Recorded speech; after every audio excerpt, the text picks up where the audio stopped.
tumetengeneza taifa la wanafiki na tumejaza maeneo yote na wanafiki.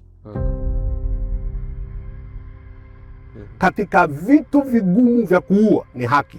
Haki iwekee hata jiwe itaota. Yaani itapita pembezoni mwa jiwe alafu inakuja kusimama. Itatokea tu. Hakuna namna ya kuua haki.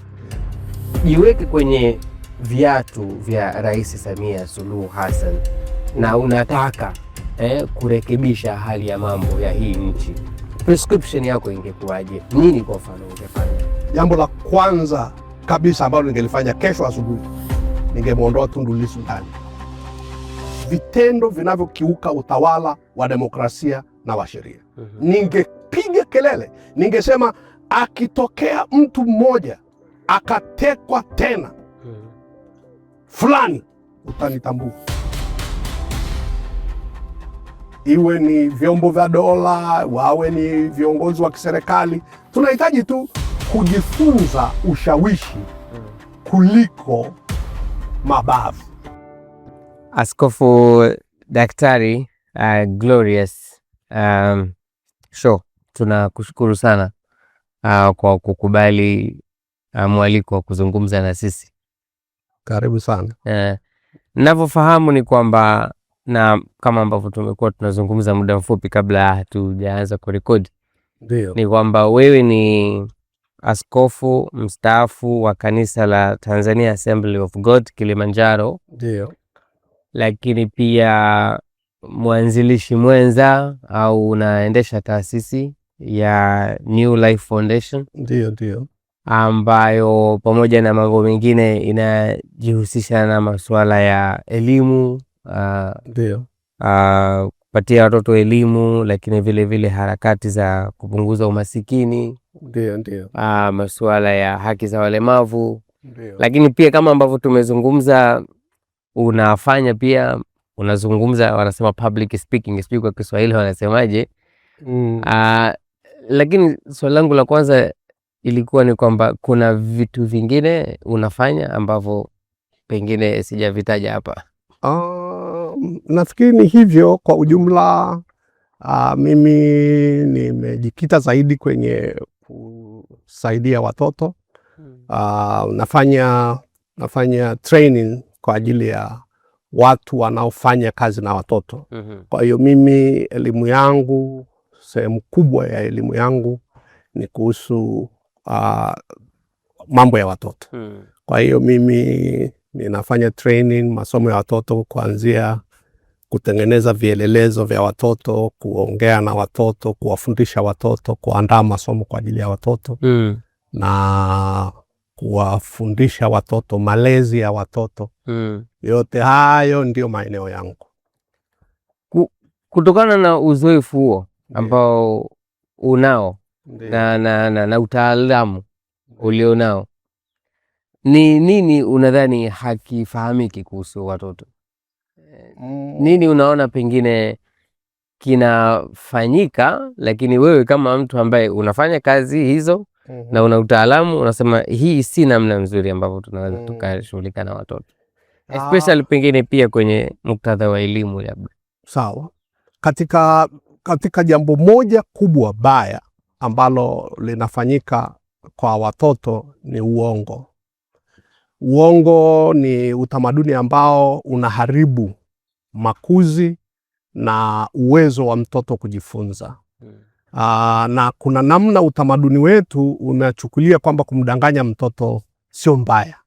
Kwa hiyo mtoto anaweza akauliza, mama unakwenda wapi? Anasema nafika tu hapa kwa jirani, lakini ukweli anakwenda safari ya mbali. Tena sio ajabu anapanda ndege kabisa kwenda anakokwenda. Au mama au baba au kaka wanataka mtoto asitoke nje. Unasikia wakimwambia kuna simba usitoke, au kuna mbwa. Lakini finally yule mtoto hugundua ya kwamba huu ni uongo. Kwa hiyo inamchelewesha anapokwenda shuleni, anapoambiwa 1 na 1 ni 2, hairegister kwa sababu anafikiri there's a day itakuwa 3. Kwa hiyo ngoja nisubiri kwanza, kwa sababu vitu vimekuwa vikichange kwenye ile development ya ufahamu wake. Kwa hiyo nafikiri hilo ni tatizo kubwa.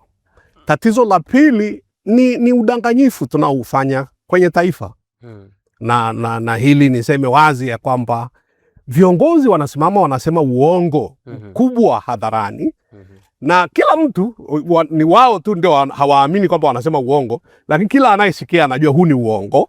Watoto wanajifunza kitu kibaya sana kwa sababu hawaji kuwa watu ambao ni responsible. Wanakuwa ni watu wadanganyifu na tunaharibu vizazi vijavyo. Kwa hiyo uongo from nyumbani, uongo kwa sisi viongozi wa kiroho na hata wa kitaifa na wa maeneo mbalimbali ni miongoni mwa mambo ambayo tunahitaji kujifunza, kwa sababu utagundua katika nchi zilizoendelea wanajitahidi wanalijua hilo na wanajitahidi kuwa wakweli. Yani sio lazima awe mtu wa dini kuwa mkweli. Wanajitahidi sana kusema ukweli. Vipi kuhusu viboko? Viboko nayo ni shida nyingine. Unajua sisi Wakristo tunaamini kwamba neno la Mungu ni lenye mamlaka ya kumwelekeza mtu. Biblia inasema baba mzazi anapaswa kumchapa mtoto wake. Lakini hakuna mahali unaona ya kwamba tunatiwa moyo kuwaadhibu watoto kwa fimbo. Mafunzo yanayotokana na hofu huwa hayakai. The same applies, narudisha kila kitu kwenye nchi. The same applies kwenye jamii. Hakuna namna elimu ya vitisho imewahi kufanikiwa. Vitisho siku zote huwa vinaleta matokeo ya ule muda tu, ule muda ulioutaka. Lakini right after that, hamna kinachoendelea. Wewe ulikuwa mtoto, uliwahi kuchapwa. Wewe ulikuwa kwenye shule ya msingi, uliwahi kuchapwa. Unaelewa, mimi vile vile. Wote tunajua, lakini tunarudia makosa hayo. Kwa nini? Mwalimu anakuchapa, alafu unatafuta kidogo, lakini hamna kinachobadilika kwenye moyo wako.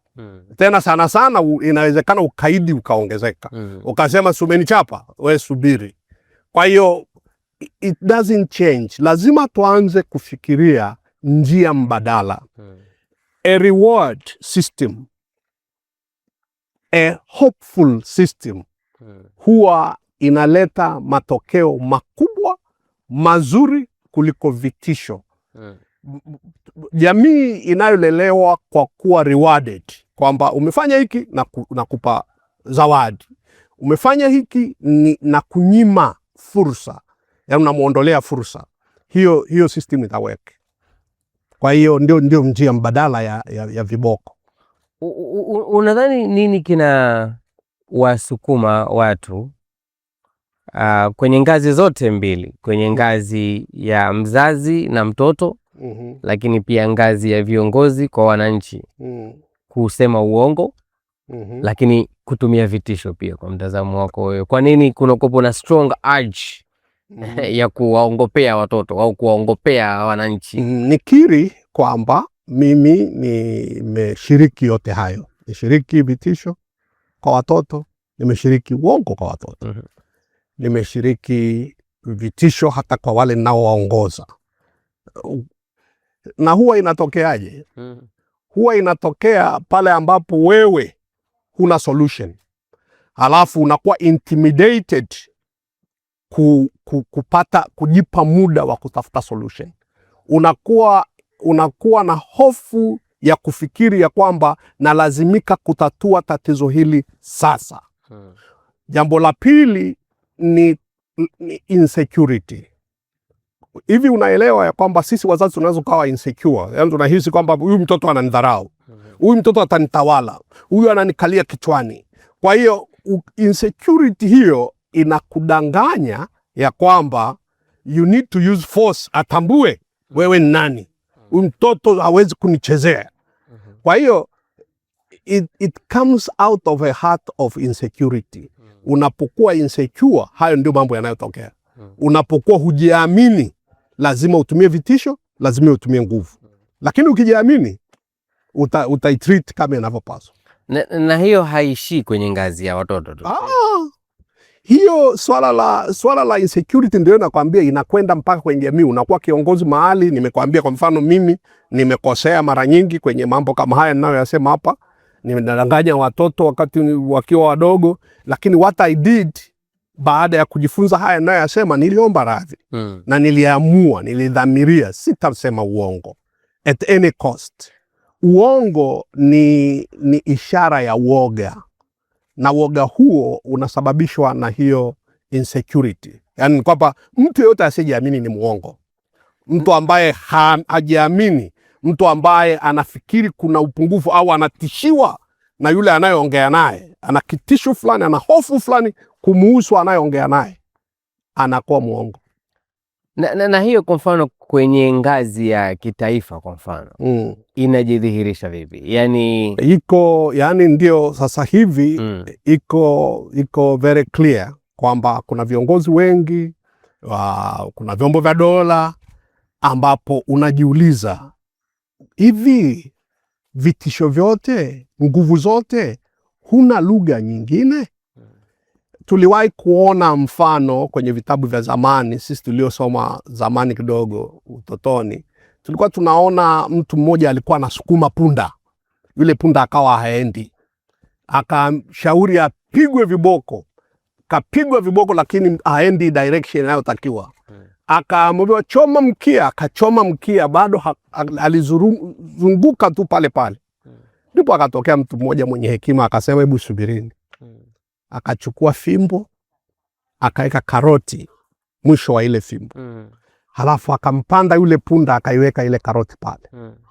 Yule punda akaanza kutembea, haifikii karoti kwa sababu kumbuka yule amepanda na fimbo iko mbele. Inatembea na yule punda. Walifika walikotaka, akavuta karoti, punda akala. Na hiki ndicho tu kitu kidogo sana, elimu ndogo sana ambayo uongozi wowote, iwe ni vyombo vya dola, wawe ni viongozi wa kiserikali, tunahitaji tu kujifunza ushawishi kuliko mabavu. Kwa sababu there's something that happens mabavu yanapotumika. Mabavu yakiendelea kutumika yanatengeneza resistance. Mwanadamu hapendi. Hata huyu anayetoa vitisho hapendi kutishiwa. Ndio maana unajua anatoa vitisho kwa sababu anahisi kuna kitisho kimetolewa. Anahisi kuna, wewe mwananchi umetoa kitisho na mimi nakupa kitisho. Hakuna siku kitisho kitaondolewa na kitisho. Kitisho namna ya kukiondoa ni kutoa solution. Ni kutoa maelekezo. Ni kutoa matumaini. Kwa sababu katika vitu ambavyo mambo haya tunayoyasema, lugha ya vitisho, uongo, huwa vinaondoa matumaini. Na ukikutana na mwanadamu ambaye matumaini yamepotea, huyo mwanadamu anaweza kufanya kitu kibaya sana. He has nothing to lose. Mwanadamu ambaye amekosa matumaini anaweza kufanya kituko kikakushangaza. Na kituko chenyewe ni kwamba yeye hata maisha yake anaweza akayapoteza. Mtu ambaye haoni kesho yake. Na what is happening right now kwenye taifa letu ni kila kukicha matumaini ya wananchi yanapotea. Wananchi wanaanza kupoteza matumaini kwenye vyombo vya dola. Wananchi wanapoteza matumaini kwenye mihimili ya kisheria kwa maana ya mahakama. Wananchi wanaanza kukosa matumaini kwenye muhimili wa bunge. Na mihimili hii ilitengenezwa ili kila taifa liweze kustawika. Yani pawepo na ustawi kwa sababu panakuwepo na bunge, linaleta check and balance, linaisimamia serikali, panakuwepo na serikali ambayo inasaidia mambo yasikae holela, panakuwepo na vyombo vya dola kusimamia sheria zile zinazotungwa na bunge. Na kadhalika. Kwa hiyo palikuwepo na serikali, palikuwepo na bunge, palikuwepo palikuwepo na mahakama. Sasa ukiaua matumaini yote, you are creating a great resistance everywhere. Na sasa hivi tuko wapi? Unadhani tumefikia hapo? Tuko zaidi ya hapo. Zaidi ya hapo. How so? Nitakueleza. Unajua, tusipofika mahali tukaukubali ukweli, ndio ile tutaendelea kujidanganya. Ukweli ni kwamba and I know kwamba mtu yeyote mwenye hekima, mtu yeyote mwenye akili timamu anaona mahali taifa letu limefika. Taifa letu limefika mahali ambapo matumaini ya watu yameondoka. A very simple survey. Nenda kwenye mtandao. Nenda kwenye mtandao.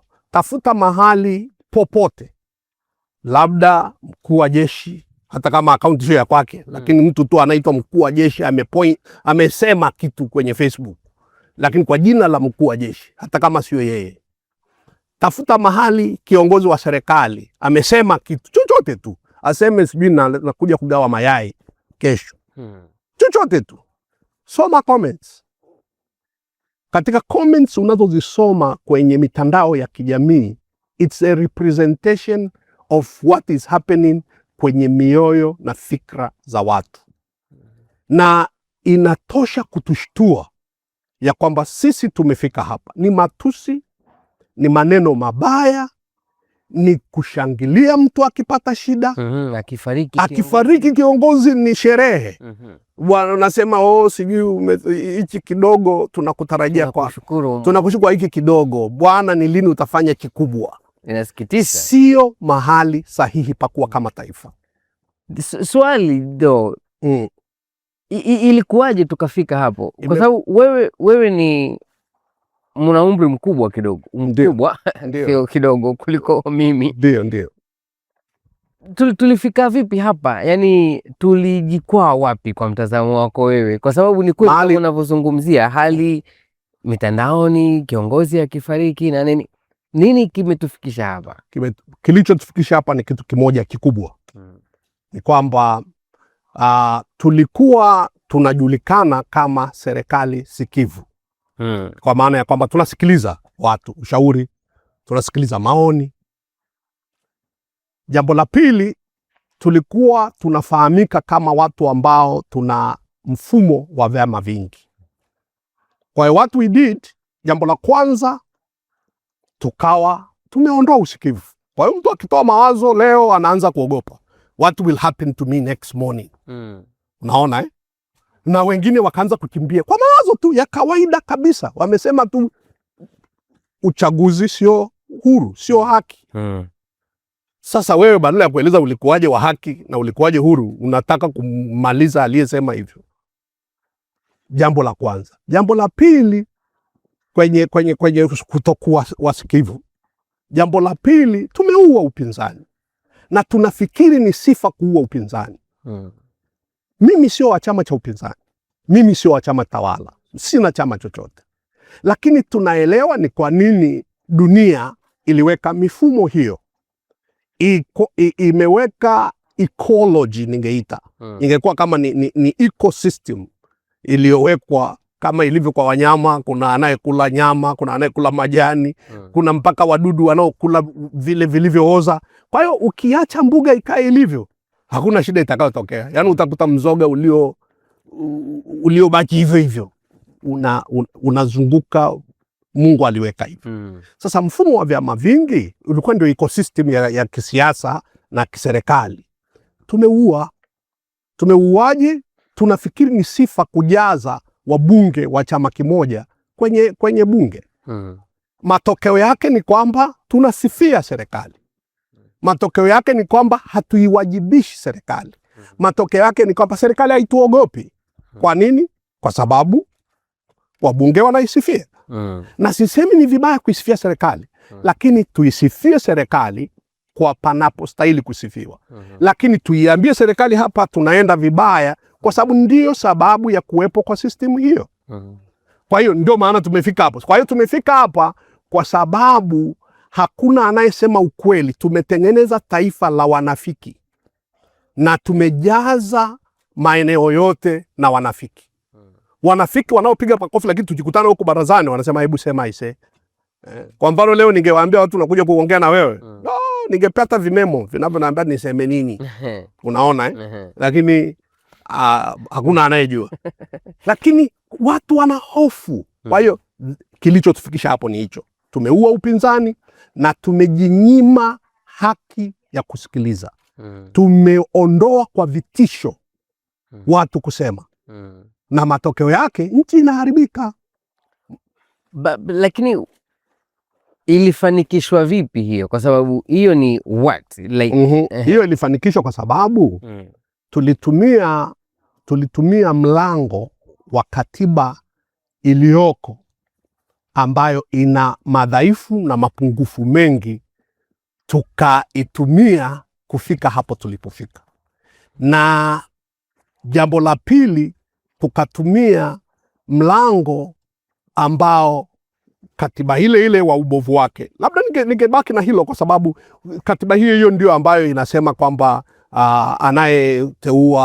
anayeteua tume ya uchaguzi ni rais na kadhalika na kadhalika. Kwa hiyo tumetumia mlango wa ubovu wa katiba yetu tukafika hapo. Na vipi kuhusiana na ukinzani? Pengine hudhani kwamba kutokuwepo kwa ukinzani imara dhidi ya vitu kama hivyo pengine imechochea au imejenga mazingira ya hali kuzidi kuwa mbaya? Ndilo nililosema ya kwamba tumeua upinzani, kwa maana ya si kweli kwamba hakuna upinzani imara. Upinzani upo tena imara sana, lakini tunauua. Leo hii tunapoongea kuna mwenyekiti wa chama kikubwa cha upinzani yuko gerezani. Kila mtu mpaka mtoto mdogo anajua hiyo kesi ni ya namna gani. Na kwa sababu iko mahakamani nikomee hapo. Lakini kila mtu anajua hii ni kesi ya namna gani. Yaani viongozi wa serikali, watoto wadogo, wakubwa wadogo wanajua hii ni kesi ya namna gani. Kwa hiyo tungekuwa tunaelewa thamani ya upinzani, tungefanya jambo la haraka sana kuhakikisha ya kwamba tunairejesha nchi katika njia sahihi. Mtu mwingine anaweza kahisi kwamba hicho ni kitu kinawezekana katika mazingira ambapo wale waliopo madarakani, kwa mfano wewe umesema huna chama, lakini ni ukweli kwamba kipo chama ambacho kipo madarakani. Ndiyo. Na ni Chama cha Mapinduzi kabisa. Na pengine kinaweza kikawa kinaendeshwa na hofu ya kupoteza madaraka walionayo sasa hivi, na kwamba wakati wewe unaona kitu kingekuwa na mchango chanya kwenye ujenzi wa taifa, kwa upande wao kutoka kwenye perspective yao wanadhani kwamba pengine hicho kitu kingekuwa na mchango hasi kwenye mchakato wao wa kutaka kuendelea kukalia madaraka. Unadhani hivi vitu vinaweza kuwa reconciled? Yani ndio kama nimekuelewa na huo ndio ukweli ya kwamba upinzani unakufa au unauawa kimakosa kwa sababu kuna chama kinachosema sitabaki madarakani milele na hatutaki kutoka.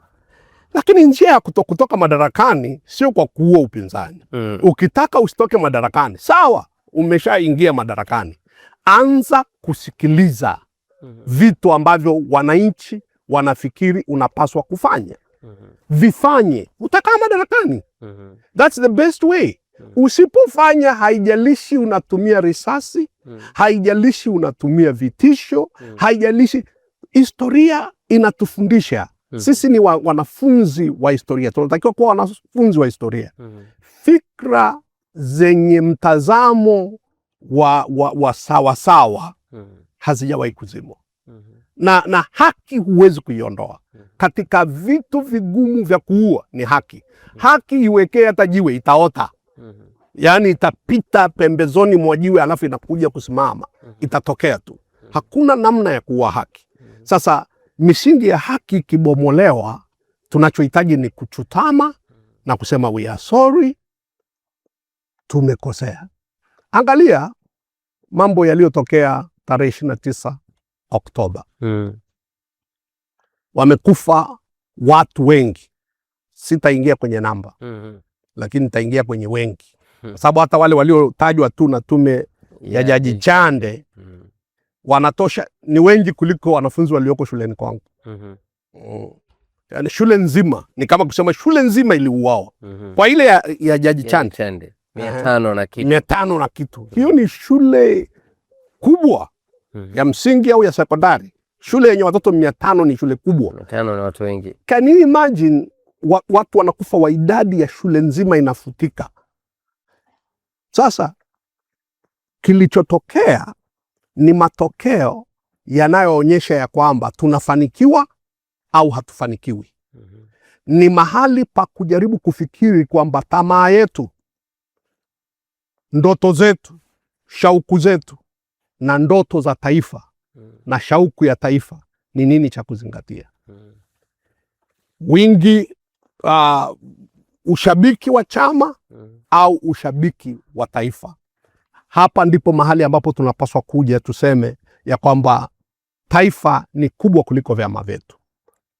Taifa ni kubwa kuliko siasa zetu. Oktoba 29 ni uzuri kwamba umeitaja.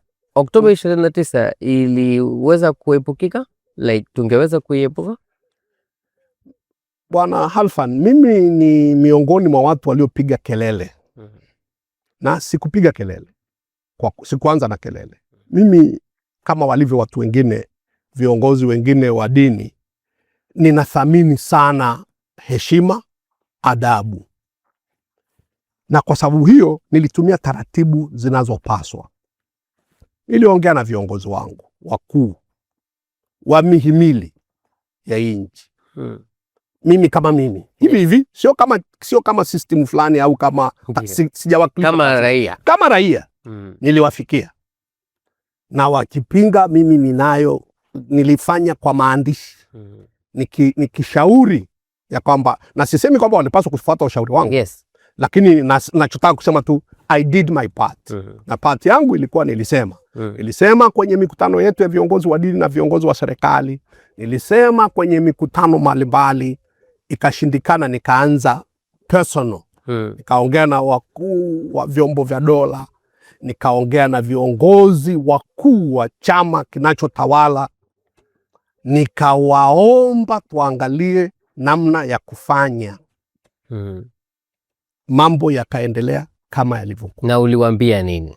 Niliwaambia hivi, pressure iliyoko, maneno yaliyoko mtaani yanaonyesha wazi ya kwamba uchaguzi huu utakuwa mgumu kwa sababu kelele ni kubwa.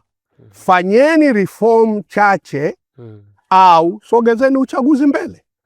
Kwa sababu bila hizo reform, pressure iliyoko watu kwenye mioyo ya watu na vichwa vya watu, hakuna namna wataacha kuandamana ninavyoona. Baadhi yao wakanijibu wakaniambia hakuna haitatokea. Mwingine akaniambia kwamba katiba haitupi nafasi yoyote ya kufanya tena marekebisho mengine. Of course nikashauri hata bado. Mimi kwa bahati mbaya sikuwepo tarehe 29 Oktoba. Nilikuwa nimesafiri. Nikawa nimekwenda nje ya nchi. Na nikiwa nje ya nchi, mmoja wale niliokuwa nimeongea nao akanipigia, akaniambia, bwana tumekusikia maoni yako, lakini tunataka kukuambia ya kwamba uchaguzi utaenda vizuri, na nitakupigia simu tarehe 29 jioni saa 3 uchaguzi ukishaisha nikuambia umeisha salama. Nikaambia sawa. Wallah. Kwa hiyo tukaishia hivyo. Unafahamu yaliyotokea. Badala ya kujirekebisha, wale tuliokuwa tunaonya, wale tuliopiga kelele kwamba jamani nikaanza kusikia vitisho, unatafutwa. Nilikuwa Marekani, nikaambia usirudi. Unatafutwa. Nikapigiwa simu, wengine wakaongea, kwa nini unatafutwa? Kwa sababu baada ya kwamba niliona zile njia zimeshindikana za kawaida, palikopo na Maria Space. Ndio. Mimi nikaingia kwenye Maria Space. Niliingia kwa nini? Kwa sababu nilijua sauti hiyo itaenda mbali zaidi. Na wataanza kuona hii ni serious. Huyu mtu wa kawaida kabisa, huyu mbona sasa anaenda kuongea tena huko? badala yake nikafikirika kwamba mimi ni mchochezi. Kwa hiyo kuongea kwenye Maria Space ndio ikawa tatizo, natafutwa, nataka kuuawa na vitisho. Ndio napigiwa simu, naambia bwana usirudi nchini. Mimi nikawaambia jamani, nikawatafuta baadhi ya walio, kwa sababu nilikuwa napewa mpaka na wanaonitafuta. Nikatafuta sio wanaonitafuta, waliowatuma. Nikawatafuta waliowatuma, nikamwambia hebu nisikilizeni, sio kila damu inaguswa. Sio kila damu inaguswa. Kuna damu nyingine ukigusa hata wewe utakwisha.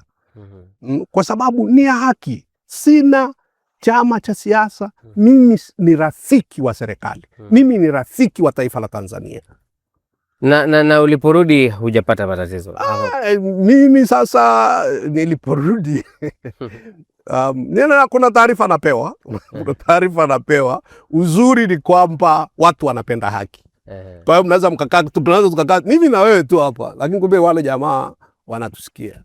Kwa hiyo jioni unaambiwa tu aise, muangalie sana Alfani, usije ukafikiri akikupigia tena usipokee. Ndio. Au fanya hivi fanya hivi. Lakini huhisi kama usalama wako upo hao mashaka? Nitakupa mfano mmoja wa ujinga.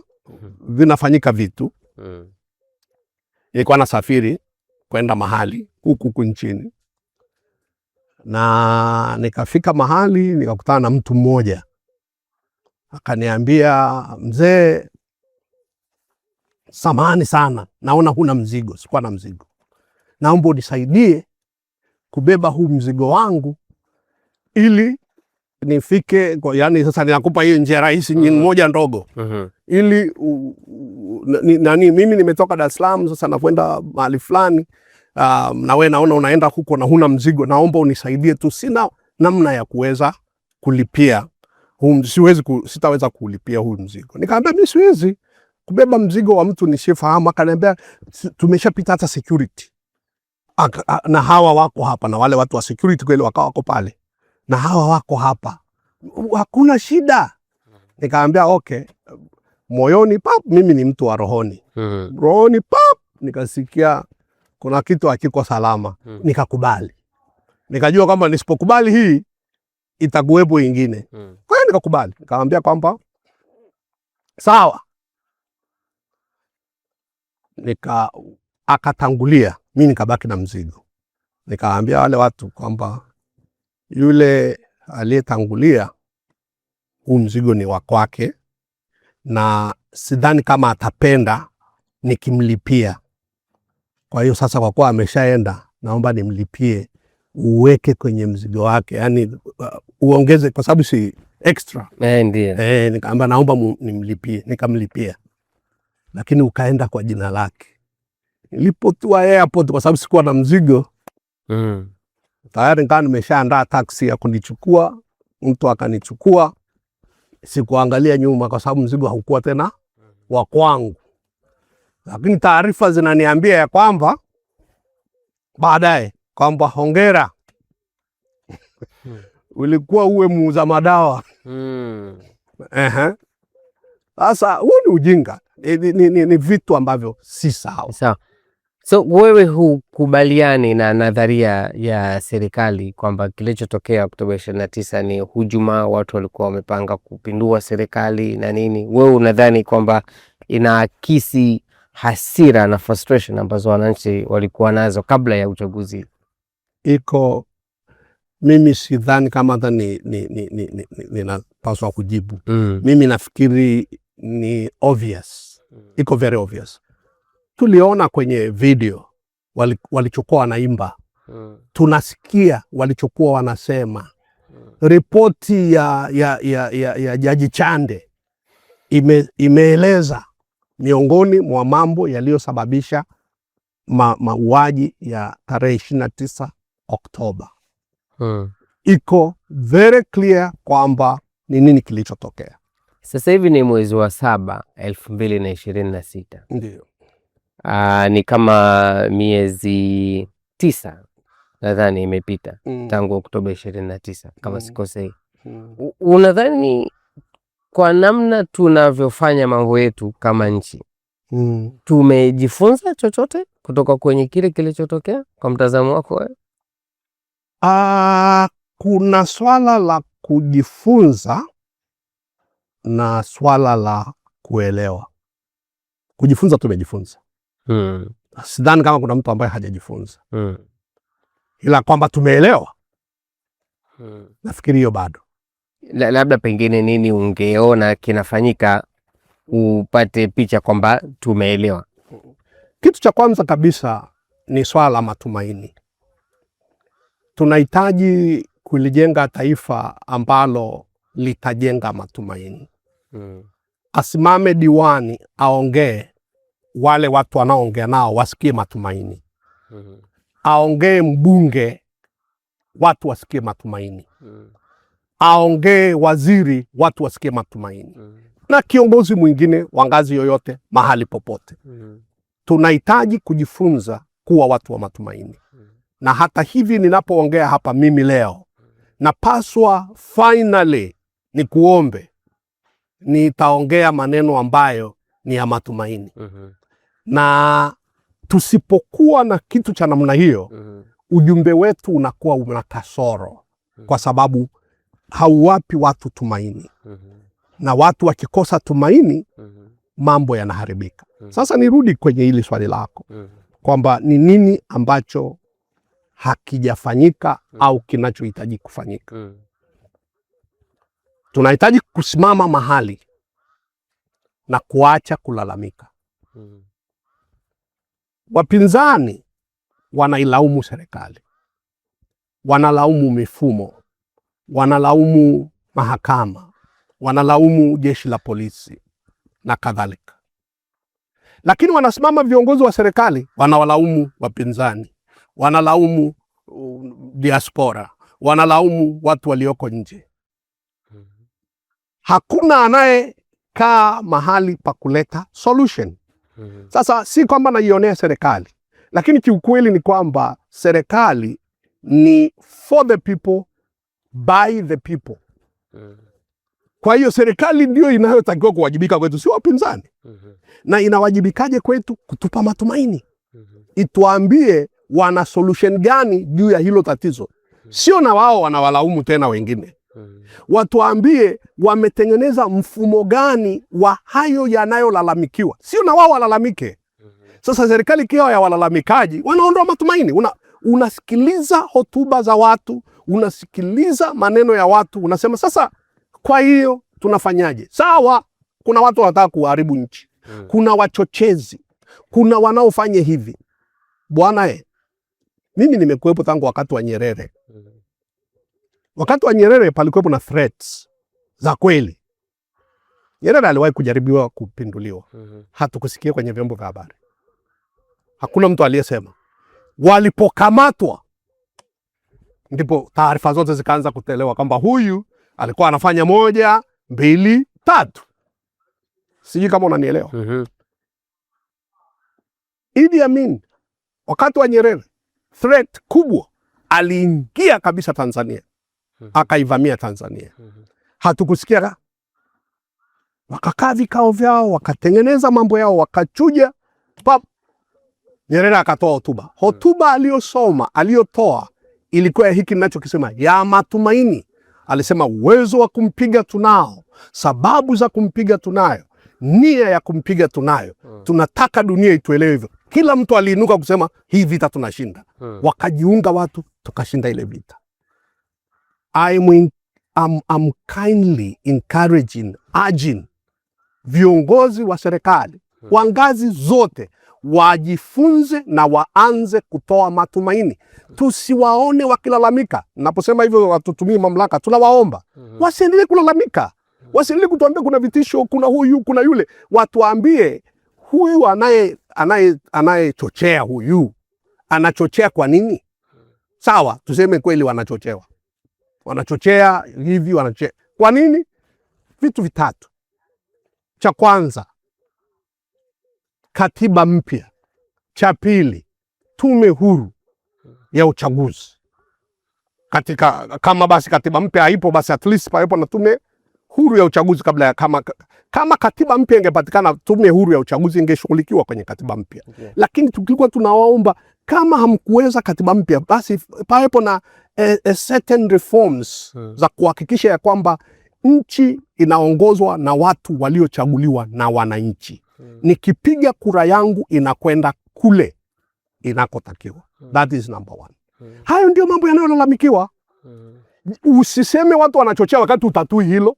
Yeah. Tatua hayo, halafu mtu akichochea pia ashughulikiwe, kwa sababu anachochea nini sasa? Una reforms, una katiba mpya, watu wanalalamika free Tundu Lissu. Kuna lugha ngumu hapo. Unadhani Tanzania inakabiliwa na crisis of leadership? Mimi sijui nitasemaje kwenye hilo. Lakini njia ya kusema ni kwamba Tanzania tunakabiliwa na tatizo kubwa la kwamba kwa kuwa upinzani umekufa au tumejaribu kuua, upo, lakini sisi ndio tunajaribu kuua. Upinzani upo mkubwa sana. Tunafikiri ya kwamba tunahitaji watu ambao tumewapa nafasi za kuongoza, kama wapo waliopewa nafasi za kuongoza. Yeah, because hilo ni swali jingine pia, sio? Ndio. Swala la uhalali kwamba hivi kuna tulikuwa mahali fulani, wana vijiji wakawa namuuliza mwenyekiti wao kijiji kama nani alikuchagua? Na ulichaguliwa lini? Kwa hiyo tayari ni crisis. Kwa hiyo tuko hapo kwamba uchaguzi huu uliopita na baadhi ya nyingine kwa kweli zimekuwa sio chaguzi.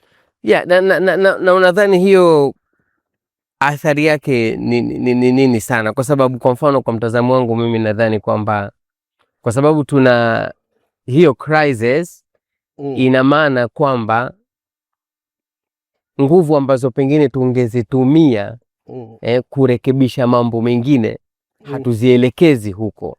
Kwa sababu manake ni kwamba tungekuwa tuko busy sasa hivi tunajadili kujenga uchumi, kuboresha kilimo, kuboresha elimu yetu, lakini sasa hatujadili huko, tunajadili haya mambo. Hudhani hiyo pia yenyewe it's a challenge in and itself? Kabisa. Mimi nakubaliana na wewe kwamba pamoja na kwamba mimi ni muumini wa ukweli na sitii moyo uongo, ila niseme hivi, ni afadhali hata watu wangekuwa na danganywa kwenye matumaini. Sio kudanganywa kwenye kitu kisichokuwa na matumaini. Yaani kwa mfano, watu wakaambiwa ya kwamba tunashughulika na 1, 2, 3. Tutahakikisha jambo hili linakaa sawa. Hizo siwe ndio lugha za viongozi. Sio tunamlaumu Halfan alienda kumhoji Glorious Show. Tunamlaumu huyu alifanya hiki. Tungetamani tufike mahali ambapo watu wakimsikiliza kiongozi waseme yes, there is hope. Umezungumza kuhusu issue ya katiba mpya. Ndio. Rais ameahidi katiba mpya. Unadhani sasa hivi mazingira tulionayo ni mazingira sahihi ya kupata katiba mpya? Kwenye mazingira haya tulionayo, tumezungumza haya masuala ya uhalali serikalini, uongozi, ungepokea katiba mpya kwenye mazingira kama haya? Mimi nafikiri katiba mpya inaweza kupatikana hata kesho asubuhi. Na inapatikanaje? Tusitengenezee hewani. Na njia ya kutokuitengenezea hewani, jambo la kwanza ni kukubaliana na ukweli ya kwamba taifa liko kwenye mtanziko. Mtanziko gani? Tuko mahali ambapo malalamiko, matumaini ya watu yamepotea. Kuna watu wamekimbia nchi, watu wameendelea kutekwa pamoja na kelele zote. Wananchi wanaishi kwa hofu, hawajui kama kesho watafika nyumbani kwao bila kutekwa. Watu hata kama sasa hivi amekwenda mahali akachelewa, watu akapotea au simu ikaisha chaji akapotea njia, asionekane siku moja, watu wanajua ametekwa. Sasa it's not the safe place.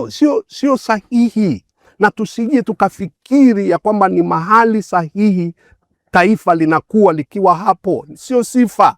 Sasa tunarudije kupata katiba mpya? Tutambue, tukubali, tuombe msamaha. Msamaha wa kweli kutoka ndani ya mioyo yetu. Tukikuangalia usoni tuone huyu ni msamaha naomba. Aseme ndugu zangu ninaomba msamaha. Msamaha gani? Mimi nilikuwa na wajibu wa kuwalinda, sikuwalinda. Na kuomba msamaha ni ujasiri. Kuomba msamaha ni ukomavu. Jambo la pili, niseme niko tayari. Tuko tayari. Sisi kama Chama cha Mapinduzi, sisi kama serikali, tuko tayari sasa taifa hili liende kule linakotakiwa kwenda kama mataifa mengine yoyote yaliyoendelea. Kwa sababu hofu yangu mimi kama mtu ninayeshughulika na watoto, nafikiria kizazi kijacho. Nafikiria tunaacha hii nchi ikiwa mahali gani. Nafikiria ya kwamba watoto wetu wanakuta nini kwenye taifa letu. Tunafanyaje? Nguvu tunayotumia kuzimisha upinzani, kuzimisha sauti za haki, tungezielekeza kwenye solutions. Watu wangepata matumaini. Katiba mpya ingetokea, tutaomba msamaha, tutawatafuta watu wa kweli, na kila mtu akisikia wameteuliwa fulani yumo anasema sawa. Na tunawajua. Yaani uhitaji kuagiziwa, hata wewe Khalfan. Uhitaji kuagiziwa nani kwenye hii nchi. Kuna mtu ukimsikia ametajwa mahali, unajua huyo atanyoosha. Wako wengi. Na unadhani hiki kinachoendelea, yani hii crisis ambayo inatukumba kama nchi kwa sasa, ina athari gani kwenye ustawi wa mwananchi mmoja mmoja? Kwa sababu hii kitu kwa mtazamo wangu ina coexist kwa mfano na umasikini mkubwa sana wa watu wetu kama nchi. Watu bado wanaishi kwenye maisha magumu sana. Unadhani yani hiki kinachoendelea, tunachokabiliana nacho sasa hivi, kwa mtazamo wako kina uhusiano gani na kuzorota kwa ustawi wa wananchi na wananchi kuendelea kutapakaa kwenye ufukara na umasikini? Kuna vitu vingi vinavyotokea. Jambo la kwanza, huwa ufukara sio jambo linalotibiwa leo. Ufukara unatibiwa ni progressive, unatibiwa progressively. Kwamba unaanza hiki kidogo. Njia ya kwanza ya kutibu ufukara ni elimu. Elimu huwa inaondoa ufukara. Njia ya kwanza. Njia ya pili inayoondoa ufukara ni uongozi bora. Pakiwepo na uongozi bora, ufukara utaondoka. Kama elimu sahihi ipo. Uongozi bora upo. Jambo jingine ni Nyerere aliwahi kutaja yeye hilo, akasema siasa safi. Siasa safi kwa maana ya demokrasia. Ukiviruhusu hivi vitu vikae sawa sawa, umaskini utaondoka. Na kwa nini nasema umaskini unaungana kwenye hiki unachokisema? Hii hali inaleta umaskini. Jambo la kwanza, hakuna mtu kwenye swala la elimu, hakuna mtu mwenye tamanio la kuendelea kusoma, kwa sababu akisoma hatapata ajira.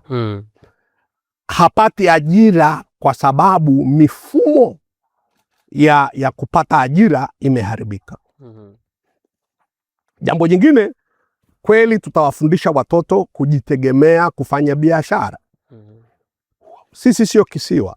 Tunahitaji ushirikiano. Ili nchi yoyote iendelee, tunahitaji ushirikiano na mataifa mengine ya mbalimbali.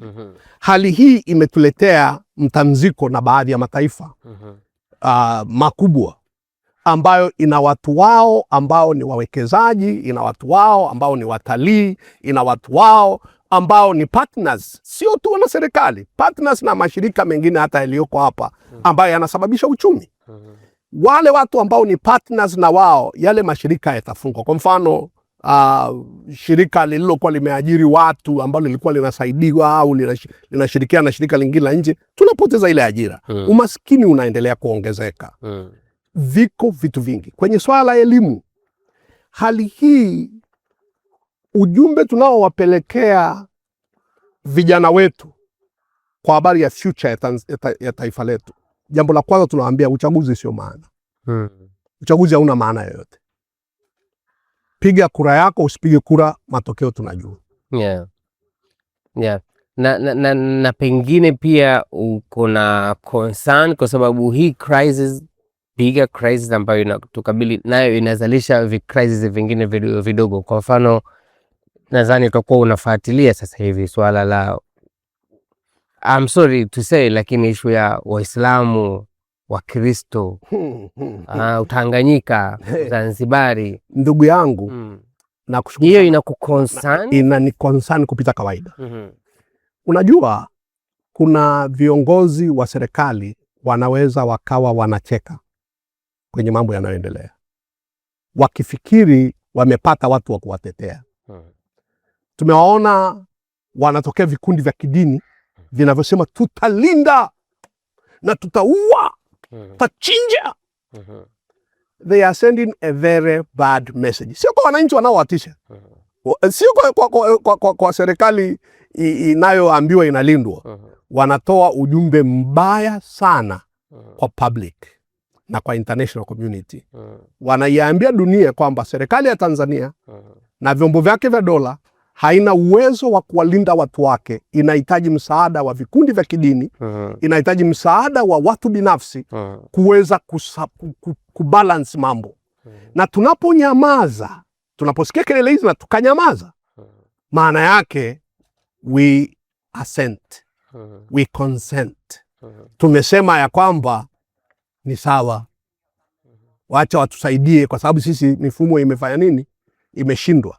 Jeshi la polisi wanapoendelea kunyamaza wakati kuna mtu anasema ana kikundi cha ulinzi, ana kikundi kitapiga watu, atamaliza waandamaji, wakinyamaza, wamesema sisi jeshi tumenyoosha mkono kwamba kazi tuliokabidhiwa na ninyi wananchi imetushinda, tunahitaji msaada wa vikundi vya dini. Uzanzibari na Utanganyika vinakuwa kakasi kubwa kupita kawaida kwa sababu hiyo. Kwa sababu kuna wanasiasa wachache, na nikwambie, I may be wrong, lakini nikwambie, mimi siamini kabisa ya kwamba rais wetu ndiye anayechochea vitu hivi. Hiyo mimi naomba kwani umeniuliza? Kwani najipendekeza? Mimi naamini rais hajaanzisha vitu hivi vyote tulivyovisema. Kuna walaji wakubwa ambao wanajua njia ya kuendelea kula, njia ya kuendelea kuiba ni kufanya vitendo vyote hivi, kwa sababu nchi isipokuwa stabilized wataendelea kula. Lakini rais si anaweza kukemea? Hapo sasa ndio tunakuja kwenye la kwake hilo. Eneo lake ni hilo. Anaweza yani ninachotaka kusema ni kwamba siamini kaanzisha yeye. Ndio maana sasa nataka nije kwenye kumpa ombi kwamba wakemea watu. Mimi napaswa kuitwa rafiki mkubwa wa rais. Napaswa kuitwa rafiki mkubwa wa serikali. Kwa nini? Naongea ukweli wa wazi. Na pengine kwenye hiyo pointi yako kama rafiki mkubwa wa rais, baadhi ya wafuasi wa Rais Samia wanaamini kabisa kwamba haya yote yanayotokea, hizi kelele zote zinatokea kwa sababu ni Muislamu, kwa sababu ni Mzanzibari, na wengine wanasema kwa sababu ni mwanamke. Wewe mimi nasema udhani kwamba hiyo ina ukweli? Kwa mfano, kitu wanachosahau tu, huyu sio Muislamu wa kwanza. Tulikuwa na Muislamu, yani baada ya Nyerere tu alifuata Muislamu aliyependwa, aliyesherehekewa, ambaye aliheshimiwa na akapewa jina Ruksa. Mzee Ruksa alikuwa Muislamu. Mzee Ruksa anaweza akapita huku barabarani, yani amefariki, lakini nasema angeweza kupita huku barabarani mwenyewe bila mlinzi, labda kichaa, yani angelindwa kwa ajili ya vichaa. Lakini kwa hapa kuna mwananchi sijui atamsukuma, sijui atamtupia jiwe. Hapana. Ni kweli paliwahi kutokea kitu akiwa rais. Lakini baada ya kustaafu alikuwa ni mtu aliyekaa kwa amani, hakuna mtu aliyekuwa anamlaumu kwa sababu alifungua milango mingi. Haiwezekani ikawa ni Uislamu. Tunasema ni mwanamke. Tuachane na ngazi ya rais. Bunge letu limekuwa na maspika. Tulikuwa na Anna Makinda, alikuwa mwanamke. Ni kazi kubwa sana ile. Tulikuwa na Tulia Ackson, alikuwa ni mwanamke. Ni kazi kubwa sana. Mimi nilikuwa hapa mkoa wa Kilimanjaro, mkuu wa mkoa mmoja wapo, sio mmoja, wawili. Alikuwepo Mama Ngoye. Aliwahi kuwepo Mama Ngoye, alikuwa ni mwanamke. Alikuwepo huyu Mgwira. Anna Mgwira, alikuwa ni mwanamke. Katika wanawake waliofanya kazi kubwa mkoa wa Kilimanjaro, katika wanawake wanaokumbukwa mkoa wa Kilimanjaro ni hao wawili, Anna Mgwira na Hilda Ngoye. Walifanya mambo ambayo historia ya Kilimanjaro haitakai wasahau. Na mpaka leo, pita hapo, taja Mama Mgwira. Simaanishi waliopo hawako vizuri, lakini namaanisha kwa habari ya wanawake. Legacy ya wanawake walioongoza mkoa wetu huu imebaki kuheshimiwa. Hakuna mwanamke atamdharau au mwanamume atamdharau Hilda Ngoye au atakayemdharau Anna Mgwira. Sasa swala la wanawake linatoka wapi? Kwa hiyo sio Uislamu. Kikwete alikuwa Muislamu. Huyu sio Uzanzibari. Ali Hassan Mwinyi alikuwa ni Mzanzibari. Kwa sababu kuna watu wanasema kwamba hii sasa hivi Utanganyika unaibuka kwa sababu tu rais ni Mzanzibari. Si kweli. Si kweli. Huyu rais wa Zanzibar, Hussein Mwinyi ni Mzanzibari. Lakini alikuwa waziri hapa wa ulinzi. Alikuwa waziri wa ulinzi hapa. Hussein Mwinyi alikuwa daktari kwenye hospitali ya Kairuki. Baadaye akaja kuwa waziri, baadaye akaja kuwa akawa mbunge, akawa waziri, akaja kuwa rais. Wakati akiwa waziri hapa, kwa nini hapawahi kuwepo mtu anayelalamika kwa nini waziri wa ulinzi ni Mzanzibari? So kwa mtazamo wako nadhani hizi ni distraction from the real issue. Mimi nasema hivi, kuna watu ambao wanatumia nafasi hizi kujinufaisha, na kwa sababu hiyo wanajifanya marafiki wa Mama Samia kwa sababu iwayo yoyote, kwamba ni watu wa karibu naye wa kiwango gani sijui, lakini kiukweli hawamtakii mema rais wetu. Dokta, hali inaweza ikawa mbaya sana kama hivyo tumeangalia hapo crisis zinavyo intersect na nini, na pale mwanzo ulizungumza kuhusu umuhimu wa matumaini na story of hope. Wewe kwako wewe binafsi nini kinakupa matumaini kwamba Tanzania bora inawezekana licha ya haya magumu ambayo sasa hivi tutakabiliana nayo? Mimi kuna kitu kinachonipa matumaini ambacho sicho nilichosema nitakisema. Kinachonipa matumaini kwa sasa hivi ni historia. Historia ndio matumaini yangu, na historia inaniambia haijawahi kutokea tangu dunia imeumbwa. Haujawahi kuwepo utawala wowote uliofanikiwa kuzima sauti za watu. Haujawahi. Na hautakaa utokee. Dawa, you will never be able to go against uwezi kwenda kinyume na mafuriko. Unaweza ukaenda tu kule anakoelekea. Mkondo wa maji nenda nao. Lakini ukisema unaenda kinyume na tides, kitakachotokea ni wewe utakayodondoshwa na yale mafuriko. Kwa hiyo mimi niseme, niwaombe viongozi wangu, hakuna namna utashi wa watu walio wengi utazimwa na watu wachache ambao hawaoni umuhimu wa kusimama na demokrasia, hawaoni umuhimu wa kuzingatia utawala wa sheria, hawaoni umuhimu wa kujitenga kabisa na vitendo ambavyo vinalalamikiwa na wananchi.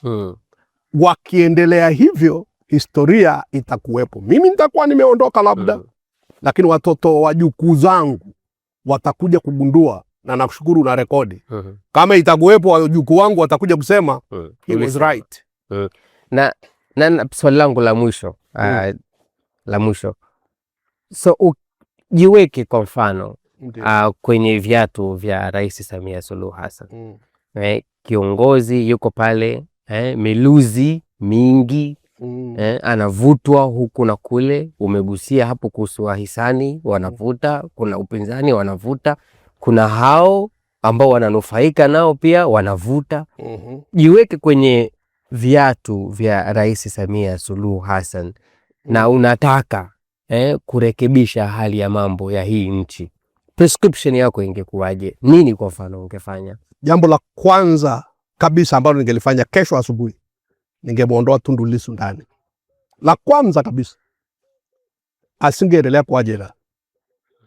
Si kwa sababu ya pressure ya watu, kwa sababu ya umuhimu wa balance. Hiyo tu. Ningemuondoa Tundu Lissu ndani, jambo la kwanza kesho kabla ya kuja pambazuka. Ningemuondoa ndani. Jambo la pili, ningeita maridhiano baada ya kumuondoa Tundu Lissu ndani. Jambo la tatu, ningesimama nikemee kwa ujasiri na kwa nguvu vitendo vinavyokiuka utawala wa demokrasia na wa sheria. Ningepiga kelele, ningesema akitokea mtu mmoja akatekwa tena fulani, utanitambua. Ningefanya hivyo. Kwisha. Askofu Dr. Glorious Shaw, na kushukuru sana kwa muda wako. Labda kama kuna kitu ambacho ungependa kukizungumza na sija kuuliza. Mimi kitu ambacho ningependa kuzungumza na niliahidi kwamba ni swala matumaini. Swala matumaini. Ni kuhimiza. Niwahimize wananchi, niwahimize viongozi wangu. Wananchi niwahimize kwamba tusiogope kusema ukweli, kwa sababu kama serikali yetu haitasikia ukweli, tukaelekea kwa wanafiki, tunalitumbukiza taifa letu mahali pabaya. Kwa hiyo nawahimiza wananchi kusema ukweli. Kama hivi nilivyosema tu hapa. Nihimize bunge letu lifikie mahali liwaonee huruma wananchi. Kwa sababu ujumbe bunge letu linalotuma ni kama kusema hatuwawakilishi nyie, kwa sababu kuna na hata mtu mmoja aliwaambia wabunge na siku moja huko Arusha akasema ni sisi ndio tumewaweka. Kwa hiyo niwaombe, hebu kama wanaamini ya kwamba wanawakilisha wananchi, hebu wawasikilize basi wananchi. Aliwahi kuwepo mkuu wa mkoa wa Njombe, akaitisha mkutano, akasema mtawalinda, semeni. Ndio. Wakasema. Wakamwaga. Bwana Anthony Mtaka. Mtaka. Ukiendelea kuwanyima watu kuongea na kuwatisha, you are not healing. Uponyi. Kuna vitapasuka, na actually unaweza ukatengeneza ugaidi. Unaweza ukatengeneza ugaidi. Tena mbaya mno. Na kama tusipoangalia tunaweza tukajikuta tumekuwa mahali pabaya. Tumaini langu ambalo nataka kulisema ni kwamba inawezekana bado hatujaenda mahali pabaya. Inawezekana kila waziri atakayesimama badala ya vitisho akatoa solution. Watu wakasema tunataka kuandamana, wakasema okay, solution sio hiyo. Solution ni hii. Sio tutawavunja. Tuone, njoo, andika barua, njoo hapa nikuone. Tuwaambie tu kwamba solution ni hii. Ndugu zangu, hii sio njia sahihi. Njia sahihi ni hii. Usitoe vitisho. Asimame waziri, badala ya kuwalaumu diaspora, badala ya kuwalaumu wachochezi, aseme serikali ina mpango gani? Kwani nisipoongea habari ya wapinzani, nisipoongelea Chadema, hivi nikaamua kuongea majibu ya wanachodai Chadema, nikasema msijali wananchi, kuhusu katiba mpya ni hivi, kuhusu tume huru ni hivi. Kwa sababu hivi vitu tunavyolalamikia, hivi vingine tunasema uongo wa wazi na kila mtu anajua ni uongo. Mimi naomba niwawakilishe watu wasiokuwa wanafiki. Niseme kila mtu anajua kwamba kuna watu wanaoongea uongo tu. wakijua kabisa tunaelewa huu ni uongo. Sawa sawa. Dr. Shukran sana kwa muda wako. Asante sana. Na nakushukuru sana kwa kuwa mwazi kukataa uongo. Mimi nimeokoka sana. Mimi sisemi uongo. Nakushukuru sana daktari. Asante sana. Mungu akubariki sana. Amina. Asante sana.